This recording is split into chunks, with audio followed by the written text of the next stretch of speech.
Assalamualaikum warahmatullahi wabarakatuh. Kami dari kelompok 11 akan menjelaskan tentang analisa sistem pada usaha dagang susu.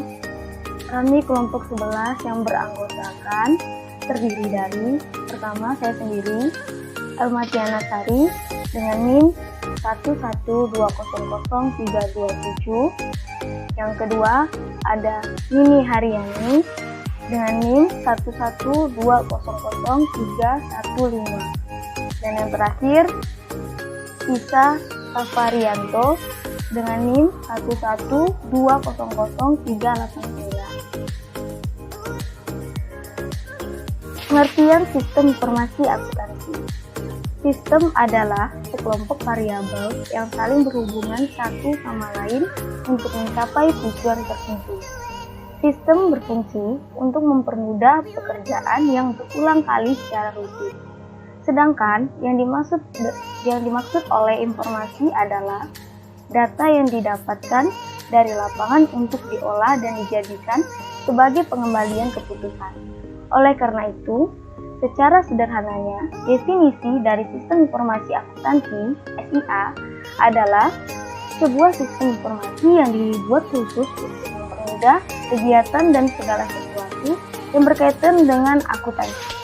Adapun pengertian sistem informasi akuntansi menurut para ahli seperti Azhar Susanto, sistem informasi akuntansi merupakan kumpulan sumber daya seperti manusia dan peralatan yang dirancang untuk mengubah data keuangan dan data lainnya ke dalam informasi. Ada juga Goddard dan Hopwood, sistem informasi akuntansi, yaitu kumpulan dari berbagai macam sumber daya, yaitu manusia dan juga peralatan yang memang dibuat untuk mengubah data keuangan dan juga data lainnya menjadi sebuah informasi yang berguna bagi penggunanya. Jadi, maksud dan tujuan penelitian kami membuat buku ini bertujuan untuk menyelesaikan atau memenuhi tugas mata kuliah Sistem Informasi Akuntansi sebagai pengganti ujian akhir semester UAS semester 3 jurusan Sistem Informasi Akuntansi, dan dapat mengetahui kas masuk dan kas keluar usaha dagang pada PISUSU. Pengertian umum PISUSU. PISUSU merupakan makanan khas Bali atau cemilan yang memiliki tekstur renyah di pinggir dan lembut di tengah. Isian pi dapat berbagai jenis seperti buah-buahan dan daging. PISUSU yang sangat populer dan digemari berbagai kalangan.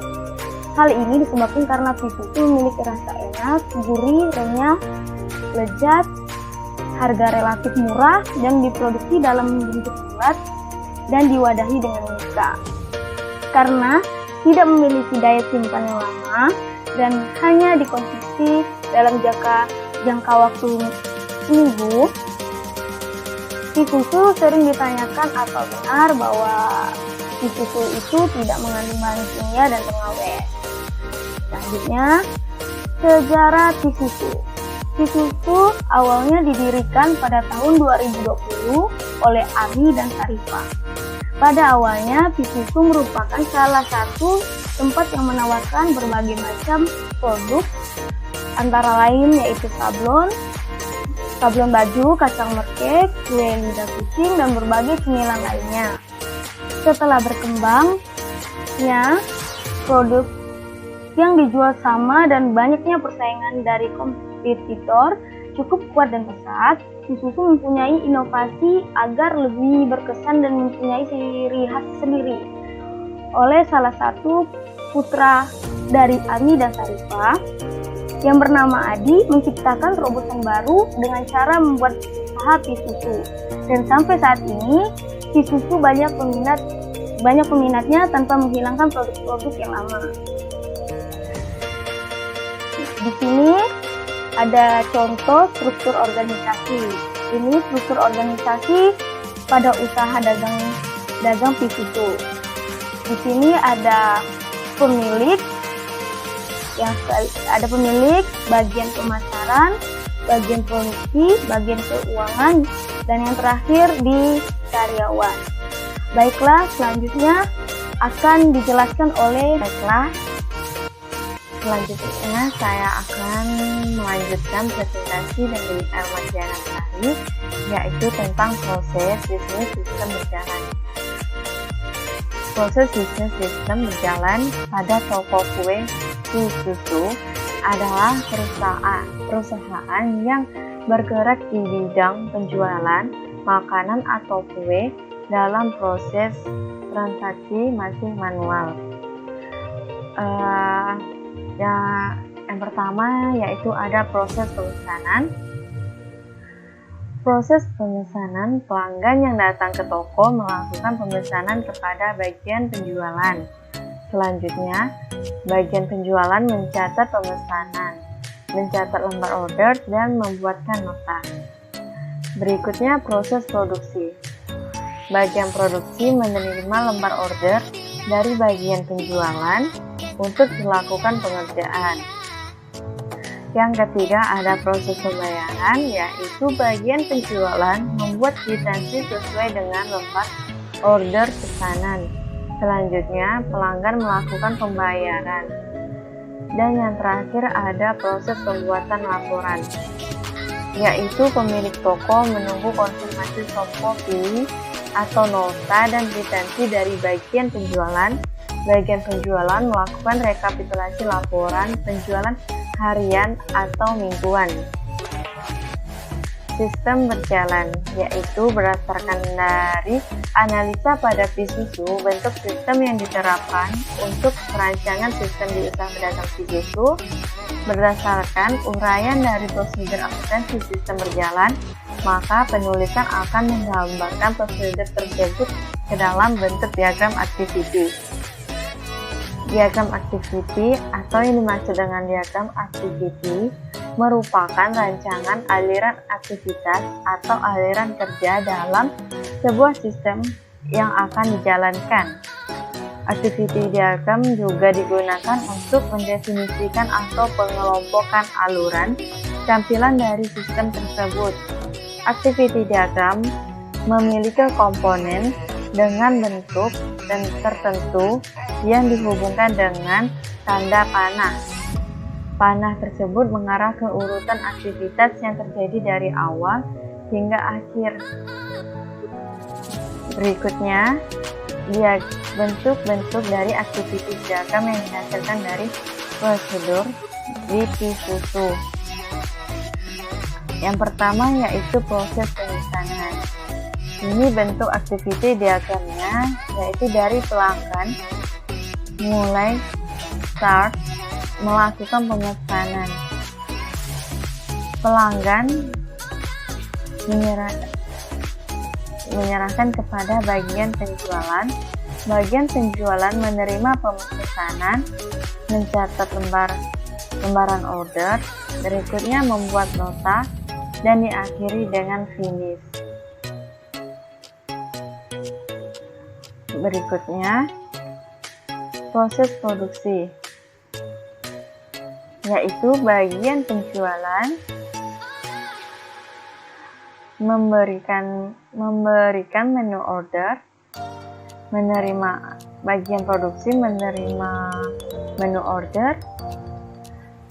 Berikutnya, proses pengerjaan. Berikutnya pengerjaan selesai dan diakhiri dengan finish. Berikutnya proses pembayaran. Diagram activity-nya dimulai dengan start, bagian produksi menyerahkan kue yang telah diselesaikan diproduksi. Bagian produksi menyerahkan ke bagian penjualan. Bagian penjualan menerima dan membuat kwitansi pembayaran, konfirmasi pembayaran. Bagian penjualan menyerahkan ke pelanggan, pelanggan melakukan pembayaran. Pelanggan menyerahkan lagi ke bagian penjualan penjualan menerima pembayaran dan menyerahkan pesanan beserta kwitansi. Bagian penjualan menyerahkan kembali kepada pelanggan menerima pesanan beserta kwitansi. dan diakhiri dengan finish atau selesai. Berikutnya proses pembuatan laporan. Bagian penjualan, di sini ada start. Berikutnya mensortir nota dan kwitansi. Bagian penjualan, mensortir nota dan kwitansi.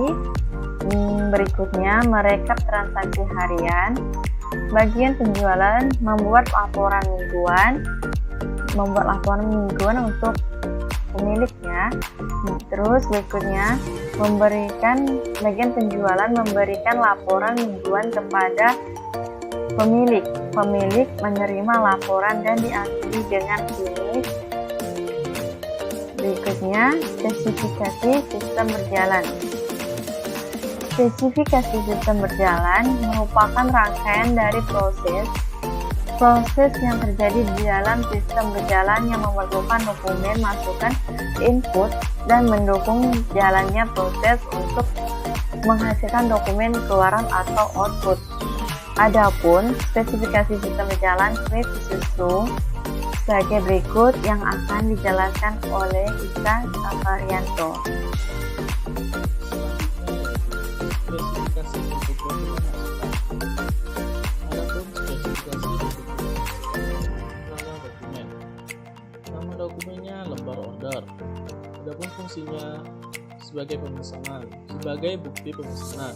Sumbernya untuk pelanggan dan tujuannya untuk bagian penjualan, medianya yaitu kertas, jumlahnya 1 lembar, frekuensinya yaitu setiap transaksi pemesanan, kemudian lampirannya A1. Selanjutnya spesifikasi bentuk dokumen keluaran.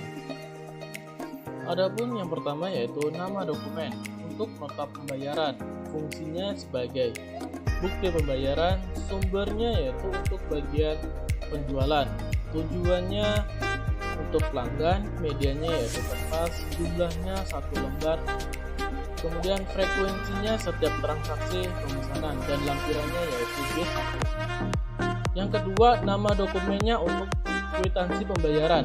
Adapun fungsinya yaitu sebagai bukti pembayaran, sumbernya untuk bagian penjualan, tujuannya untuk pelanggan, medianya yaitu kertas, jumlahnya 1 lembar, kemudian frekuensinya setiap transaksi pemesanan dan bentuknya yaitu B2. Selanjutnya yang ketiga, nama dokumen untuk laporan rekap mingguan. Adapun fungsinya yaitu sebagai bukti transaksi mingguan, sumbernya bagian penjualan, tujuannya yaitu pemilik toko, medianya yaitu kertas, jumlahnya 1-2 lembar, frekuensinya yaitu per minggu dan bentuknya B3. Selanjutnya yaitu permasalahan pokok. Teman-teman dapat melihat yaitu permasalahan pokoknya. Yang pertama, diperlukan waktu yang lama dalam pembuatan rekapitulasi bulanan dikarenakan jumlah data yang diolah cukup banyak dan tidak menutup kemungkinan terjadinya kesalahan dalam pembuatan rekapitulasi yang berakibatkan pada kesalahan dan pembuatan buku kas umum. Yang kedua, tidak menutup kemungkinan angka-angka yang dihasilkan pada kalkulasi di setiap data tidak akurat, baik itu rekapitulasi harian, bulanan, dan buku kas umum dikarenakan human error. Yang ketiga, kurangnya sumber daya yang ada pada usaha dagang susu yang mengerti dan ahli dalam bidang teknologi informasi. Dan yang keempat yaitu proses penyimpanan data yang berupa arsip kurang begitu aman dan memakan tempat. Selanjutnya yaitu pemecahan masalah. Yang pertama, beralih menjadi sistem terkomputerasi karena sistem komputerasi dapat mengolah data dengan jumlah yang banyak dengan waktu yang cepat dan akurat. Yang kedua, dituntut lebih teliti dalam melakukan kalkulasi dalam perhitungan. Apabila sudah menerapkan sistem komputerasi, perhitungan atau kalkulasi terjadi secara otomatis, namun tetap dituntut untuk melakukan pengolahan data dengan jeli. Yang ketiga, yaitu diperlukan sumber daya manusia yang mengerti dan ahli di bidang teknologi informasi atau sumber daya yang ada yang ada diberikan pelatihan atau workshop mengenai teknologi informasi. Selanjutnya yaitu kesimpulan dari kelompok kami, yaitu sistem pembayaran yang terjadi di usaha dagang mie susu masih bersifat manual, mulai dari transaksi penjualan dan pembelian yang tercatat di pukas, dari karyawan yang membuat rekapitulasi pembayaran yang akan dilaporkan ke pemilik masih menggunakan buku dan membutuhkan waktu yang cukup lama untuk melakukan rekapitulasi sehingga efektivitas dan efisiensi. Jadi kesimpulan dari kelompok kami yaitu transaksi pada usaha dagang mie susu masih menggunakan sistem manual. Yang selanjutnya, saran dari kelompok kami yaitu yang pertama, agar aktivitas transaksi dapat berjalan dengan baik, maka diperlukan ketelitian dalam menulis atau mencatat pembayaran dari setiap kali terjadi transaksi, sehingga transaksi dapat berjalan baik dan cepat. Yang kedua, dalam pembuatan buku ini, penulis masih banyak kesalahan baik dalam penyampaian maupun etika penulisan. Maka dari itu, penulis berharap kritik dan saran yang bersifat membangun agar dalam pembuatan buku selanjutnya dapat lebih baik lagi. Terima kasih atas semua dukungan dan partisipasi yang telah diberikan. Demikianlah presentasi dari kelompok kami. Kurang lebihnya kami mohon maaf jika ada kesalahan kata dalam menyampaikan materi. Kurang lebihnya kelompok kami mohon maaf yang sebesar-besarnya. Kami akhiri, wassalamualaikum warahmatullahi wabarakatuh.